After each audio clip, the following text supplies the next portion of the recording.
Quite disappointing, no? Because we've learned in the past two world wars the importance of international law and to make sure that states should act in accordance with law, that their aggressive action should not be justified because of their military capability. However, the men in uniform supports the position of President Bongbong Marcos.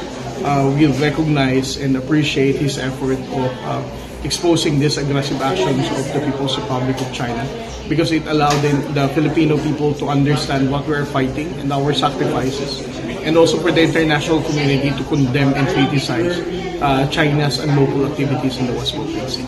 With the youth in different parts of the country is very important for them to understand what we're fighting for, and for them to also appreciate that what we're doing is actually holding the line for the next generation of Filipinos to continue to fight. As what Justice Carpio said, our fight in the West Philippine Sea is intergenerational.